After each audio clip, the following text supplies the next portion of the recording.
قرآن کے جو یہ نماز کا طریقہ ہی دیکھ لو آپ، ہر مطلب مختلف ہے، وضو مختلف ہے، نماز کا طریقہ مختلف، کوئی ہاتھ چھوڑ کر پڑھ رہا ہے، کوئی ہاتھ باندھ کر پڑھ رہا ہے، روایتیں ساری مل رہی ہیں، کانوں تک ہاتھ بھی ہیں، سینے پہ ہاتھ بھی ہیں، ہاتھ چھوڑ کر بھی ہے، تو ہم کس کو فالو کریں؟ دیکھو نا، یعنی کہ مختلف روایات ہیں، بخاری دیکھ لو، مسلم دیکھ لو، ظاہر الفقی دیکھ لو، شیعہ کتب دیکھ لو، سنی کتب دیکھ لو، یعنی کہ ہر چیز کا جو ہے وہ مختلف ہے، ہم بھی کس کو فالو کریں گے؟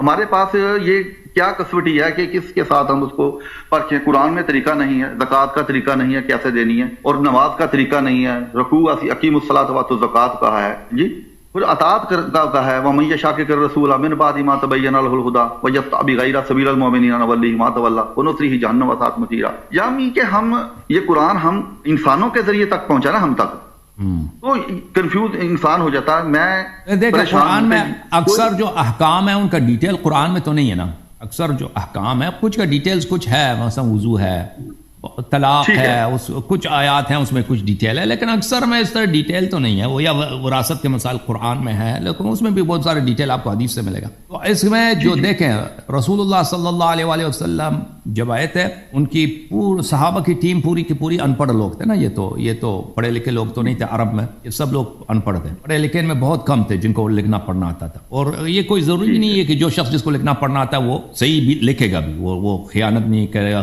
غداری نہیں کرے گا، یا وہ اگر لکھے گا وہ دوسروں تک پہنچ بھی جائے گا، ٹھیک ہے نا۔ اور صحابہ نے کچھ لکھا بھی نہیں ہے، صحابہ سے کوئی کتاب بچا نہیں ہے، ٹھیک ہے نا، صحابہ سے کوئی صحیفہ کوئی چیز روایات میں بھی نہیں ملتا کہ کسی تابعین نے صحابہ کے کتاب سے کوئی حدیث نقل کی ہو، کچھ بھی نہیں ہے۔ یہ یار جیسا کیوں نہیں لکھا؟ پھر انہوں نے کیوں نہیں لکھا؟ نہیں آتا تھا نا، 256 میں ہاں ان کو نہیں آتا تھا بھائی، ان پڑھ لوگ تھے، عرب میں کوئی کتاب نہیں تھا بھائی، یعنی پورے عرب قوم میں کوئی کتاب تھی، یہ اسی لیے یہود کو اہل کتاب کہتے تھے، کیونکہ یہودیوں کے پاس تورات ہے نا، ایک کتاب ان کے پاس بھی زیادہ، ان کے پاس جو کتاب ہے وہ پڑھے لکھے تھے، ان کو پڑھنا لکھنا آتا ہے، یہ ان کو اہل کتاب، یہ کتاب والے لوگ ہیں، کتابی لوگ ہیں، کیونکہ ان کے پاس کتاب ہے۔ ہاں یہ عرب جو تھے یہ جاہل قوم تھے، یہ وحشی قوم تھی، یہ کچھ ان کے پاس کچھ بھی نہیں تھا۔ تو رسول اللہ صلی اللہ علیہ وسلم نے خود بتایا، دیکھو میرے بھائی کہ میرے بعد میرے امت کے 73 فرقے ہوں گے، سب فرقے جہنمی ہو جائیں گے، میرے دین میں بدعات داخل ہوں گے، اور فرمایا کہ تم یہود و نصارہ کے نقش قدم پہ چلو گے۔ یہود و نصارہ نے کیا میرے عزیزوں؟ انہوں نے اپنی شریعت کی تحریف کی، شریعت چینج کیا انہوں نے، رسول اللہ صلی اللہ علیہ وسلم نے خود اس بات کی خبر دی۔ تو اس میں ہم کیا کریں؟ کیونکہ وہ خود تو قیامت تک تو نہیں زندہ رہیں گے نا پیغمبر، بھائی وہ اگر کوئی نیا فرقہ بنا دے تو پیغمبر کہہ دیں گے کہ بھئی یہ فرقہ باطل ہے، وہ تو دنیا میں نہیں رہیں گے، انہوں نے تو دنیا سے جانا، انہوں نے خود خبر دی کہ میں دنیا سے جاؤں گا، تو وہ جب تک پیغمبر صلی اللہ علیہ وسلم ہیں تو وہ تو ایک گارنٹی ہے نا، ہدایت کی ایک گارنٹی ہے، وہ بھئی وہ جو کہیں گے وہ حرف آخر ہے، جو وہ کہیں گے حرف آخر ہے نا۔ اب نبی صلی اللہ علیہ وسلم کے بعد جو فرقے بنیں گے، جو اختلافات آئیں گے نماز وغیرہ میں، جو آپ کہہ رہے ہیں کہ نماز ہم کیسے پڑھیں، حدیث مختلف ہیں، اس کے متعلق ہم کیا کریں بھائی؟ نبی صلی اللہ علیہ وسلم نے آپ کو طریقہ کار بتا دیا کہ میرے بعد اگر تم چاہتے ہو گمراہ نہ ہو جاؤ تو میں نے تمہارے درمیان دو چیزیں چھوڑ دی ہیں، اگر ان کی اتباع کرو گے کبھی گمراہ نہ ہو جاؤ گے، ایک قرآن ہے، ایک اہل بیت علیہ السلام، ٹھیک ہے نا۔ تو جو لوگ آپ نے پوچھا کہ نماز میں اختلاف ہے کہ نماز کس طرح پڑھنی چاہیے، ہاتھ کھول کے ہاتھ باندھ کے، تو بھائی جب پیغمبر نے بتا دیا کہ اگر تم گمراہ ہی نہیں چاہتے تو تم کس کی اتباع کرو؟ قرآن اور اہل بیت علیہ السلام کی۔ تو آپ کو اہل بیت علیہ السلام کی اتباع کرنی چاہیے۔ جب اہل بیت علیہ السلام کی اتباع کریں گے تو اہل بیت علیہ السلام نے ہاتھ باندھنے سے منع فرمایا، ہاتھ باندھنا نہ صرف یہ کہا کہ ہاتھ باندھنا سنت نہیں، بلکہ فرمایا کہ یہ نہ باندھو، ہاتھ نہ باندھو، یہ مجوسوں کی سنت ہے، یہ مجوس کی سنت ہے، یہ پیغمبر کی سنت نہیں ہے۔ بعد میں مسلمانوں نے جب اسلام وسیع ہو گیا نا، صحابہ نے علاقے فتح کیے، انہوں نے دیکھا کہ مجوسی احترام میں اس طرح کھڑے ہوتے ہیں، ہاتھ باندھ کے کھڑے ہوتے ہیں، تو صحابہ کرام نے سیکھ لیا کہ بھائی اللہ کے سامنے بھی ہم اسی طرح کھڑے ہو جائیں، 10 بستہ۔ تو اس طرح ہاتھ باندھنے کی سنت آغاز ہو گئی۔ وَإِلَّا یہ دیکھیں، یہ کتاب ہے صحیح بخاری، دیکھو صحیح بخاری میں بلکہ میں اردو والی بخاری آپ کو دکھا دوں، یہ تفہیم البخاری ہے، عربی متن مع اردو شرح، ٹھیک ہے نا۔ کس کا ترجمہ ہے؟ مولوی ظہور الباری اعظمی فاضل دارالعلوم دیوبند، ہندوستان کا۔ آپ بھی ہندوستان کے نا، پاکستان کے ہیں؟ جی میں پاکستان کے۔ اچھا، یہ ہندوستان کے، یہ اعظم گڑھ کے ہیں، یہ جو اعظمی بولتے ہیں نا، ہندوستان میں ایک بہت بڑا شہر ہے اعظم گڑھ، ادھر بہت سارے محدثین وہاں سے ہیں، تو یہ اعظم گڑھ کے جو علماء ہیں وہ اپنے آپ کو اعظمی بولتے ہیں۔ یہ اتر پردیش میں میرے خیال پڑتا ہے اعظم گڑھ۔ تو یہاں پر ملاحظہ فرمائیے، اس کتاب میں صفحہ نمبر 329 میں یہ حدیث ملاحظہ فرمائیے، دیکھیں میں نے سالم سے سنا کہ سالم فرماتے ہیں میں نے ام درداء سے سنا، آپ نے فرمایا کہ ایک مرتبہ ابو درداء، ایک صحابی ابو درداء آئے، بڑے غضبناک ہو رہے تھے، میں نے پوچھا کیا بات ہوئی؟ فرمایا محمد صلی اللہ علیہ وسلم کی شریعت کی کوئی بات اب نہیں پاتا سوا اس کے کہ جماعت کے ساتھ نماز یہ پڑھ لیتے ہیں۔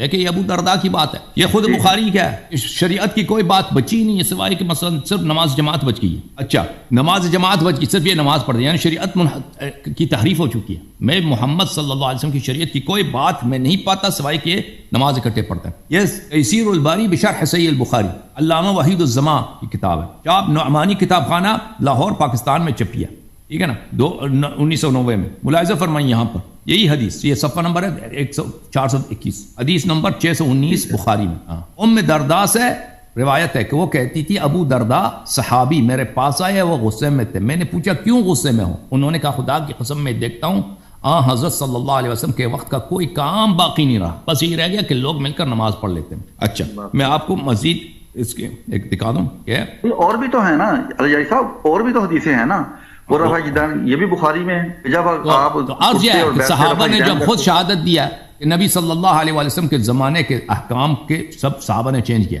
دوسرے لوگوں نے تو صحابہ سے سیکھی ہے. اگر ابو درداء کے زمانے میں کوئی یہود نصارہ وہاں پہ تو فتویٰ نہیں دیتا تھا نا، صحابہ ہی کی اتباع ہو رہی. صحابہ جب خود کہہ رہے ہیں کہ شریعت انہوں نے چینج کی ہے، نماز وغیرہ کا طریقہ کار سب کا چینج کر دیا ہے. اچھا اور یہ ملاحظہ فرمائیے ان کو ہٹانے والا کوئی نہیں تھا، اس کو ہٹانے والا اگر صحابہ نے اگر کوئی چینج کیا ہے، میں بات کرتا ہوں یہ ملاحظہ فرمائیے فتح الباری شرح صحیح البخاری ابن حجر کیا فرماتے اسی حدیث کی شرح میں، واللہ ما اعرف من امت محمد صلی اللہ علیہ وسلم شیئا الا انہم یصلون جميعا. اس کی شرح میں حافظ ابن حجر کیا کہتے ہیں، یرید من شریعت محمد شیئا لم يتغیر عما كان علیہ الا الصلاة في الجماعة.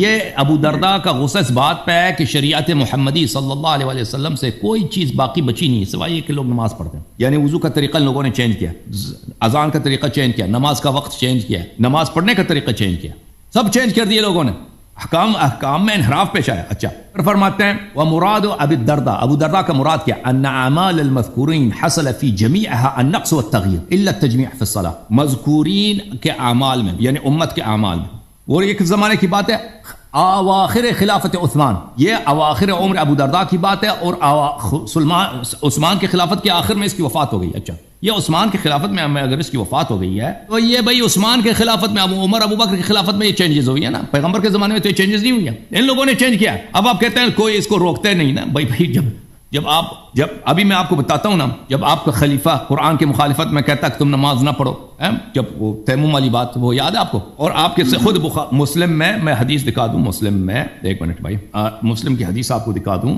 لہذا فرمائیے آپ کہتے ہیں ان کو روکا کیوں نہیں، میں آپ کو دکھاتا ہوں. یہ دیکھو یہ کتاب ہے صحیح مسلم، اپنی آنکھوں سے دیکھو لوگوں، یہ صحیح مسلم ہے، چاپ دار الفکر، بلکہ میں مسلم میرے پاس جو غلط چیز ہے. اور بھائی ایک منٹ بھائی ایک منٹ، میں آپ تمہوں دکھانا. اب تسی پنجابی ہو یا ہندوستانی ہو؟ واجو پنجابی ہیں ہم.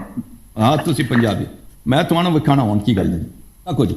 ایسے ہی مسلم دی کتاب ہے، کیڑی کتاب ایسے ہی مسلم، مسلم ابن حجاج قشیری نیشابوری، کتاب دار الفکر چھپی ہے سنہ 2010 دار الفکر بیروت لبنان. باب الطلاق الثلاث، 3 دفعہ طلاق دینا. ابھی پاکستان میں کیا ہوتا ہے، ایک آدمی کہتا ہے طلاق طلاق طلاق، کہتا ہے طلاق ہو گئی اب حلالہ کی ضرورت ہے، کہتا ہے کہ نہیں بھائی، کہتا ہے اب طلاق ہو گئی ہے، ہاں اب حلالہ کی ضرورت ہے. اچھا ملاحظہ فرمائیے یہ روایت ہے مسلم کی، ابن عباس کان الطلاق على عهد رسول الله صلی اللہ علیہ وآلہ وابی بکر وسنتین من خلافت عمر طلاق الثلاث واحدہ. رسول صلی اللہ علیہ وسلم کے زمانے میں، ابو بکر کی خلافت میں اور عمر کی خلافت کے پہلے 2 سال میں 3 دفعہ کوئی طلاق کہتا تھا وہ ایک طلاق حساب ہوتا تھا، ایک طلاق ہوتی تھی. ٹھیک ہے ہاں 3 دفعہ آدمی کہہ دے طلاق طلاق طلاق، وہ ایک ہی طلاق ہوتی ہے، یعنی اس کے بعد وہ عدے میں چلی جائے گی، تو اس میں آپ وہ جب تک عدے میں ہوگا آپ رجوع کر سکتے ہیں، ایک ہی ہوتی ہے اس میں. پھر اگر آپ نے رجوع کر لیا پھر دوبارہ طلاق دے دیا پھر وہ دوسری طلاق ہو گئی، پھر جیسے طلاق مرتان، تو اگر پھر طلاق دے دی پھر آپ نے رجوع کر لی پھر آپ کی بیوی ہے، پھر آپ نے تیسری دفعہ اگر طلاق دے دی، وہ ہر طلاق کے درمیان کیا ہوتا ہے، عدہ ہوتا ہے، رجوع اور عدہ ہوتا ہے، پھر وہ آپ کے لیے حرام ہے مگر یہ کہ وہ کسی دوسرے مرد کے ساتھ شادی کرے. اچھا تو یہ طریقہ کار ہوتا تھا. فقال عمر بن الخطاب، یہ ٹھیک ہے نا، یہ طریقہ ٹھیک ہے نا یہ، ہاں بالکل. تو عمر کے تو پیغمبر کے زمانے میں دیکھو ابن عباس کیا کہتے ہیں، ابو بکر کے زمانے میں صلی اللہ علیہ وسلم، ابو بکر کے زمانے میں اور عمر کے پہلے 2 سال میں کیا ہوتا تھا، 3 طلاق 1 طلاق گنتی ہوتی تھی. اچھا پھر کیا ہو گیا، فقال عمر بن الخطاب ان الناس قد استعجلوا في امر قد كانت لهم فيه اناہ، لوگوں نے جلدی کیا ایک ایسی چیز میں جس میں ان کو اور اللہ کی جانب سے فرصت ہے. اللہ کی جانب سے کیا ہے کہ 3 دفعہ طلاق 1 دفعہ نہیں ہوتی بھائی، 3 دفعہ آپ کہہ دو نا، 100 دفعہ کہہ دو، ایک ہی طلاق 1 دفعہ طلاق ہوتی ہے. پھر اس کے بعد عدہ ہوگا، عدہ کے بعد اگر آپ نے رجوع کیا، پھر آپ کی بیوی، پھر آپ نے طلاق، دوسری طلاق، پھر اگر طلاق دے دی، پھر عدہ گزارا، پھر آپ نے رجوع کیا، پھر تیسری دفعہ، وہ تین، اس طرح کہ ہر طلاق کے درمیان عدہ اور رجوع. تو لوگوں نے جلدی کی ہے. لوگ کہتے ہیں طلاق طلاق طلاق، ایک ایسی چیز میں جس میں اللہ کی جانب سے کیا فرصت ہے. فلو امضیناہ علیہم، کیا کہتے ہیں ہم اس کو، اس طلاق کو کیا کرتے ہیں، نافذ کر دیتے ہیں. تین طلاق کو، جو تین طلاق کہتے ہیں اس کو پیغمبر کی سنت، اس کو چھوڑ کے اس کو تین طلاق کو تین طلاق ہی بنا دیتے ہیں. فامضاہ علیہم، فامضاہ علیہم، اس نے کہا ٹھیک ہے بھائی. تو یہ کس کا فعل ہے بھائی؟ اس کے بعد ایک حدیث، دوسرا حدیث، تیسرا حدیث، تیسرا حدیث. تو میرے محترم ناظرین دیکھو، آپ کہتے ہیں اس کو روکنے والا کون نہیں، جب آپ کا خلیفہ خود دیکھو پیغمبر صلی اللہ علیہ وسلم کی سنت کی مخالفت، قرآن مجید کی مخالفت کرتا. الطلاق مرتان، آپ کی خدمت میں عرض کروں، قرآن مجید میں صریح ہے، قرآن مجید میں آیا صریح ہے. بیٹھو، قرآن یہی کہتا ہے نا، اگر طلاق دے بیٹھو، اگر وہ رجوع کرنا چاہیں بالکل بالکل بالکل تو کر سکتے ہیں، ان کو نہ روکو. تو یہ دیکھو قرآن مجید کی آیت ہے، قرآن مجید کے الطلاق مرتان فامساک بمعروف او تصریح باحسان. طلاق دو دفعہ طلاق دیا جاتا ہے، اس کے بعد تیسری دفعہ اگر طلاق دینا چاہو فامساک بمعروف، چاہے اس کو ساتھ رکھو، چاہے اس کو تصریح باحسان. اچھا، اس کے ابحاث بہت زیادہ ہیں. اچھا، وہ بھی کس طلاق کی بات ہو رہی جو پہلے والی آیت میں ہے، پہلے والی آیت میں وَبُعُولَتُهُنَّ أَحَقُّ بِرَدِّهِنَّ فِي ذَلِكَ، ان کے شوہر اگر چاہیں رجوع کر رہے ہیں تو ان کو حق ہے. ٹھیک ہے نا. اس شخص نے قرآن کی مخالفت کی ہے، سنت کی مخالفت کی ہے. وہ کس لیے کہتے ہیں لوگ جلدی کرتے ہیں بھائی، اور بھائی لوگوں کی جلدی کی وجہ سے عمر نے کیا بھائی، عمر نے کیا ہے. میں نے بخاری مسلم دکھائی ہے، مسلم دکھائی، عمر نے کیا ہے. ہم دیکھو نا، آپ کو پوچھا گیا کہ آپ حسین علی طباطبائی کو مانتے، آپ نے کہا نہیں. کیوں نہیں؟ آپ نے نرسد نکالا، آپ نے اس لیے نہیں کہ وہ قرآن کے خلاف کوئی بات کرتا ہے، ہم اس کو نہیں مانتے. ہم نے بھی آپ کا یہ عقیدہ اپنا لیا کو اللہ یاری صاحب ٹھیک کہہ رہے ہیں. اگر قرآن کے ساتھ کوئی عمر، آخر کسی آدمی نے لکھی ہے یہ کتابیں، آپ کے بقول کے پہلے اللہ کے رسول صلی اللہ علیہ وسلم نے حدیث لکھنے سے منع کر دیا. آپ نے کہا تھا نا، آپ کی تقریر میں ہے، موجود ہے، منع کر دیا کہ آپ کوئی نہ لکھے، آپ قرآن کے علاوہ کوئی چیز نہ لکھو. تو کسی نے نہیں لکھا. آپ نے کہا کہ صحابہ نے کوئی حدیث نہیں لکھی، خیر القرون کے دور میں کسی نے نہیں. 256 ہجری یہ امام بخاری کا وفات ہے. بخاری اور مسلم اور شیعہ اور سنی کتابیں بعد میں لکھی گئی ہیں نا، اور راویوں نے لی ہیں. آخر روایت لی ہے انسانوں نے لی ہے نا. اللہ یاری صاحب، ہمیں کیا پتا؟ اگر اسماء رجال کی، میری بات سنیں تھوڑا 2 منٹ، اگر اسماء رجال کو لیں تو یہ اس کا جو ہے یہ سند ہے، یہ بالکل صحیح ہے. یہ فلاں بن فلاں نے فلاں بن فلاں نے فلاں نبی پاک صلی اللہ علیہ وسلم تک لے آئے. اصول شاشی میں بھی لکھا ہے، اصول میرے بھائی عرض ہے آپ نے دیکھیں میں نے ابو درداء کی حدیث دکھائی کہ ان لوگوں نے شریعت کے احکام چینج کیے. تو آپ نے پوچھا کوئی روکنے والا نہیں تھا. میں عرض یہ ہے کہ خلیفہ جو خود چینج کرتا ہے نا، خلیفہ جو حاکم وقت ہے، عمر بن الخطاب ہے، آپ کو رضی اللہ سب کچھ، وہ جب خود شریعت کو چینج، قرآن کے آیت کے خلاف، پیغمبر صلی اللہ علیہ وسلم کی سنت کے خلاف شریعت کو چینج کرتا ہے، اس لیے کہتے ہیں لوگوں کو جلدی ہے طلاق دینے، لوگوں کو طلاق دینے، اس لیے ہم اس کو چینج. جب پھر آپ روکنے، کون روک رہے بھائی؟ کون روک سکتا ہے پھر اس کو؟ لوگوں نے. آپ مجھے بتائیں، یہ جو بات ہے جو آپ فرما رہے ہیں، حضرت عمر کا مطلب نومینیٹ کیا نا آپ نے، تو یہ کس نے ہمیں بتایا؟ کتابوں نے. ہم نے اس پہ بلیو کر لیا. نبی کریم صلی اللہ علیہ وسلم کے صحاب، اہل بیت، ان پہ بلیو نہیں کیا.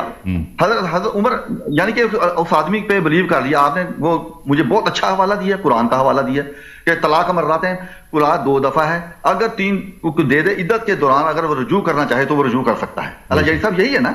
کوئی بھی کہے، حضرت عمر کہیں، حضرت علی کہیں، کوئی بھی کہے، کوئی بھی تابعین تک کہیں، ہم مانیں گے. اگر اس سے اگینسٹ کہے گا تو ہم نہیں مانیں گے. اگر حضرت عمر نے کوئی ایسی بات کہی ہے، ہم کیسے مان جائیں گے؟ دلیل نہیں ہے کہ حضرت عمر نے کہی ہے. دیکھو نا، یہ اپنا میں ابھی تو آپ کے ہاں ابھی احناف سب اسی پیغمبر اور قرآن کی سنت کو چھوڑ دیا نا، عمر کی سنت پہ ہے نا. نہیں نا عمر کو سنت نہیں، عمر کی ابھی تو یہی ہے، ابھی حالت تو یہی ہے نا. ابھی طلاق کے معاملے میں ابھی حالت یہی ہے، ابھی حالت یہی ہے. لیکن اب مجھے سیٹسفائیڈ کریں آپ، مجھے نہیں ہے. میں تو اس دور فتن میں نے ہم کھولی ہے. میں آپ سے، آپ علم میں میرے سے بڑے ہیں، اس میں کوئی شک نہیں، لیکن عمر میں آپ مجھ سے چھوٹے ہیں، میرے بچوں جیسے ہیں. میری 57 سال عمر ہے، ٹھیک ہے، لیکن میں آپ کو عالم مانتا ہوں. لیکن اللہ تعالیٰ آپ کی عمر دراز کرے، آپ کو اللہ جزا دے. دوسری بات یہ ہے کہ یہ کتابوں کا سلسلہ، میں کہہ رہا ہوں کہ یہ ہم سارے مسلمان ہیں، ٹھیک ہے نا جی. کسی پر اگر ہم صحابہ کو اگر برا نہیں کہیں، برا کہیں، ہو سکتا وہ اچھے ہوں.